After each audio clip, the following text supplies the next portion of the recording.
Between the two, I'm going to get the Fold 8. The harder decision is, would you spend what is basically £16.99 in pounds in the UK on this, or about 1,200-ish, about a third less, for the objectively better phone, the S26 Ultra? It has much better cameras, it has a better battery.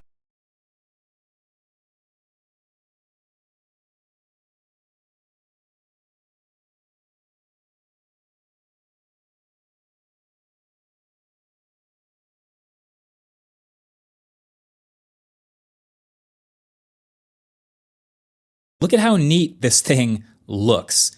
It's not quite a square, but this is a 5.5-inch diagonal, slightly rectangular AMOLED display. And it is bright, it's sharp, it's a Samsung display, they do all this stuff well.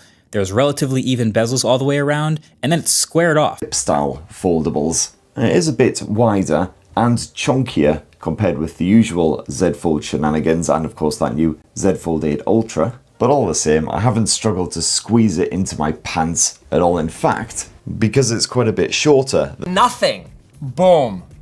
Ever so slightly larger image, much smaller black bars, smaller overall package. Who says good things don't come in small packages? And we get a 3000 nit peak brightness screen that has like a titanium blank space all the way around it. Like, this is just straight up better than a regular phone. This aspect ratio is also slightly worse for vertical scrolling with the little black bars, which technically makes it better because we all want to be doom scrolling a little less, right? But then when you open it up, are notable downsides.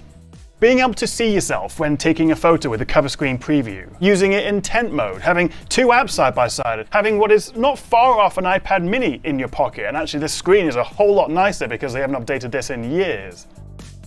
Durable, toughly built Samsung foldables, that's not really a proper sentence, is it? And it's IP48 dust and water resistant, so it can be fully submerged in the drink for a short wee while. It's only susceptible to very small dust particles, otherwise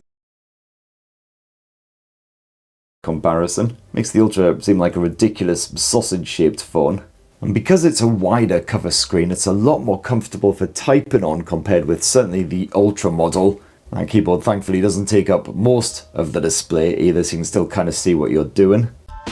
You're still married, and then you understand better all of your partner, all of the flaws and all of the downsides that come with them, but you embrace that stuff because of all of the positives and upsides that come with it.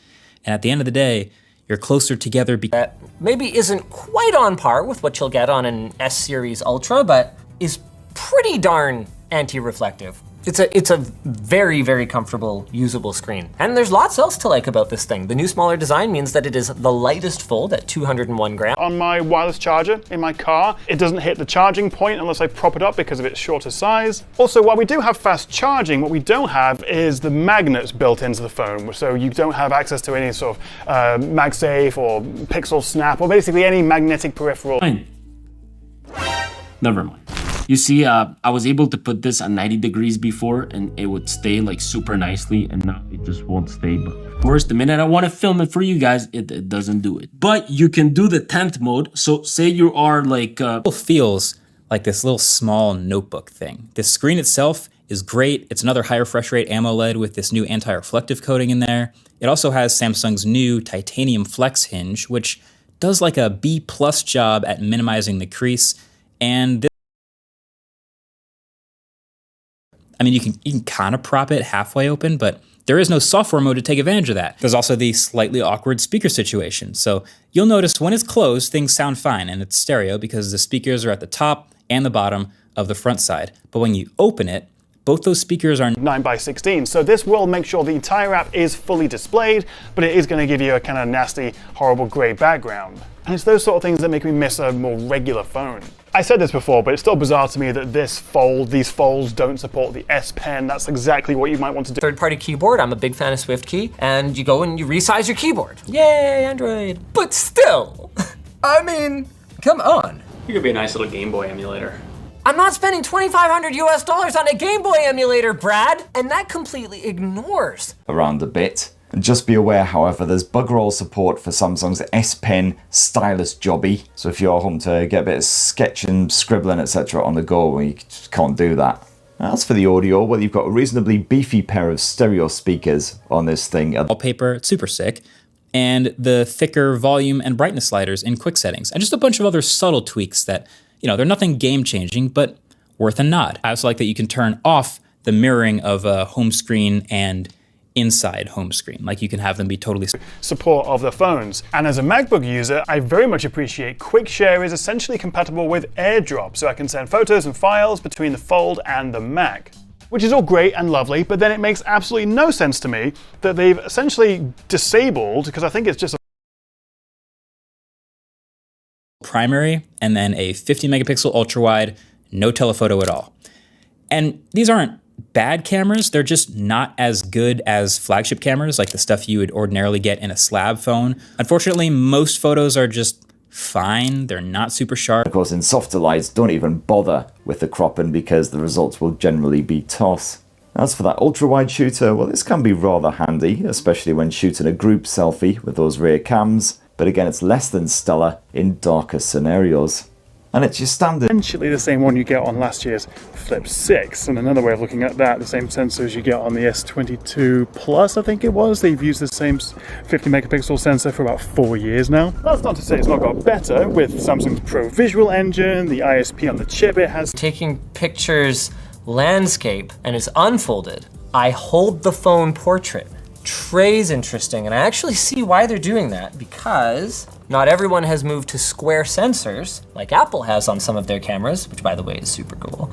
And the audio capture is impressively crisp and clear, even with a fair bit of background noise as well. So overall, yeah, certainly decent for your home movies.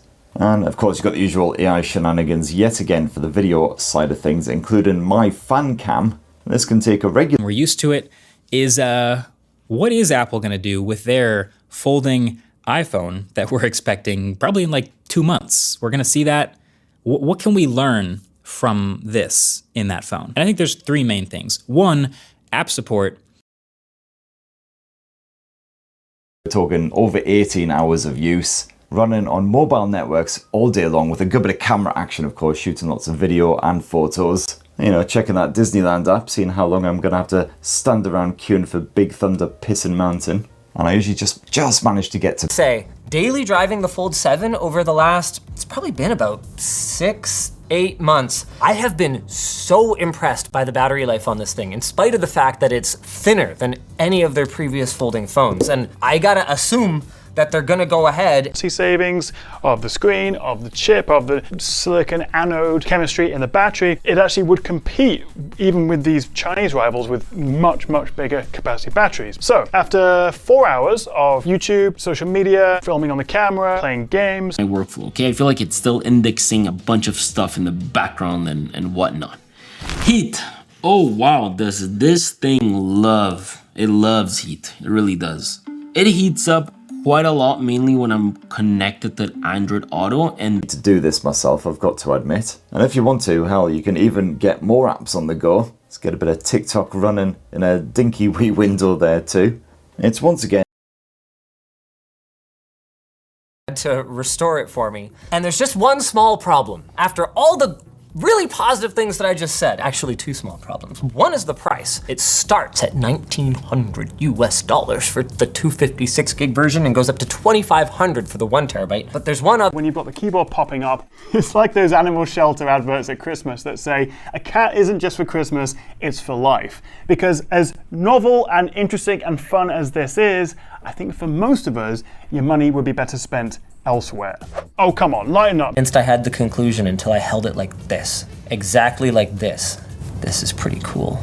The aspect ratio is really tough and it's really expensive. Man, it's like, it's cool tech, you know? Can't wait for everyone to love it so. Z Folds. That cover screen considerably more usable, certainly for the likes of messaging and web browse and read and all that kind of stuff. Well, that internal screen's certainly great for a bit of gaming, for using apps side by side, for reading, again, if you've got knackered peepers like myself. And at least have a cleaner starting point. Still, like, these fingers look like they got Thanos snapped. They're like disappearing. Okay, you know what? I'm convinced to at least try it. I gotta give it a shot. Because even though there have been phones that have this squatter unfolding form,